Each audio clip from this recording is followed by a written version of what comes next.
Fighters, तुमने कभी notice किया है, कभी कभी आपके दोस्त बहुत ही सिंपल सी बात बोल देते हैं, फिर भी उनकी बातें पावरफुल लगती हैं। ना तो वो डिफिकल्ट इंग्लिश वर्ड्स यूज़ करते हैं, ना तो वो लाउड बोलते हैं और ना ही वो ओवर ड्रामेटिक होते हैं। फिर भी जैसे ही वो बोलना शुरू करते हैं तो आप उनकी बातें ऑटोमेटिकली सुनने लगते हैं। और वहीं पे आपके दूसरे दोस्त वही सेम आइडिया को एक्सप्लेन करते हैं with same sentence and same words के साथ, फिर भी वो आपके ऊपर इम्पैक्ट क्रिएट कर ही नहीं पाते। ऐसा होता क्यों है? क्योंकि फाइटर्स, कन्विंसिंग कम्युनिकेशन सिर्फ वर्ड्स का गेम नहीं होता। इन्फ्लुएंस बोलने से पहले ही स्टार्ट हो जाता है। आप थॉट्स को कैसे फॉर्म कर रहे हैं, सेंटेंसेस के पीछे कितना क्लैरिटी है, कितना कॉन्फिडेंस फील हो रहा है, कितना प्रोसेस लिया जा रहा है, किस एनर्जी के साथ बात को डिलीवर हो रहे हैं, ये सारे चीज़ें मिलकर डिसाइड होते हैं कि लोग आपके बात को इग्नोर करेंगे या फिर उसे फील करेंगे।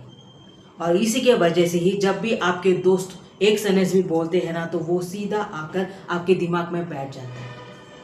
तो फाइटर्स, आपने अपने दोस्त की बात को कैसे मान लिया? इसके पीछे कुछ रीजंस है। Let me show you. First one, clarity in thoughts.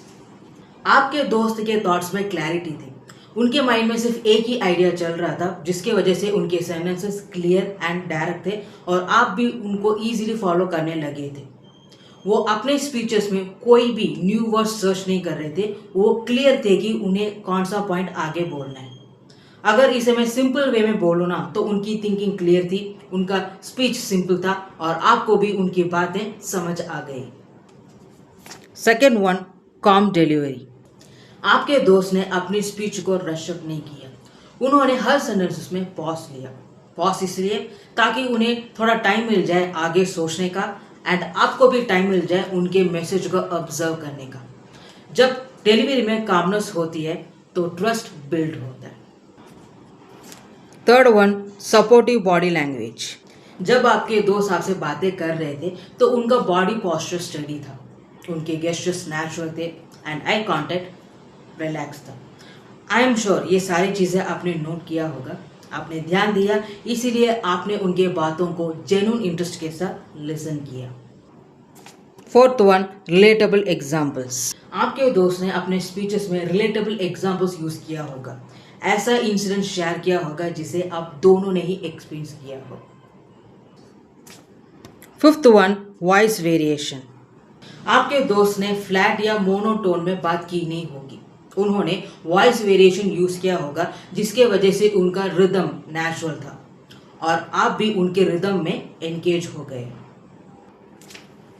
Sixth one, one idea at a time.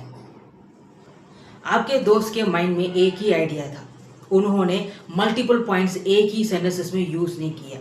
Idea clear था तो मैसेज भी सिंपल एंड क्लियर थी फॉलो करने में।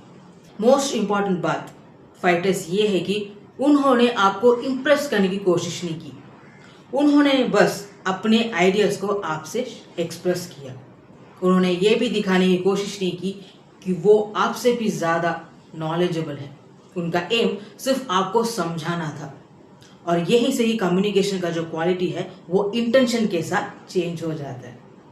सो इन द एंड, कन्विंसिंग बनना मतलब फेक बनना नहीं होता और ना ही इसका मतलब स्मार्ट वर्ड्स यूज़ करना होता है। तुम्हारे दोस्त इसलिए कन्विंसिंग लगते हैं क्योंकि उन्होंने बोलने से पहले ही उस थॉट को खुद क्लियरली फील कर चुके होते हैं। उनके वर्ड्स सिंपल होते हैं बट उनका जो इंटेंशन है वो क्लियर होता है और इसीलिए जब भी वो कुछ बोलते हैं उनकी बातें डायरेक्टली फील होती है। कम्युनिकेशन का गोल बोलना नहीं होता, गोल है रियल लगना, क्लियर लगना, प्रेजेंट लगना। क्योंकि फाइटर्स, एंड में आपको उनके वर्ड्स याद नहीं रहते, लेकिन उन्होंने आपको उस मोमेंट में कैसा फील कराया था ये ज़्यादा याद रहता है और शायद यही एक्चुअल कम्युनिकेशन भी है। आई होप आपको ये वीडियो यूजफुल लगा। लाइक कीजिए, शेयर कीजिए, मेरा एक्सप्लेनेशन कैसा लगा कमेंट्स में मेंशन कीजिए। सो अगर आप इस तरह के टॉपिक से अपने कम्युनिकेशन स्किल्स को इम्प्रूव करना चाहते हैं तो मेरे आने वाले वीडियोस को मिस मत कीजिए। See you fighters in the next one.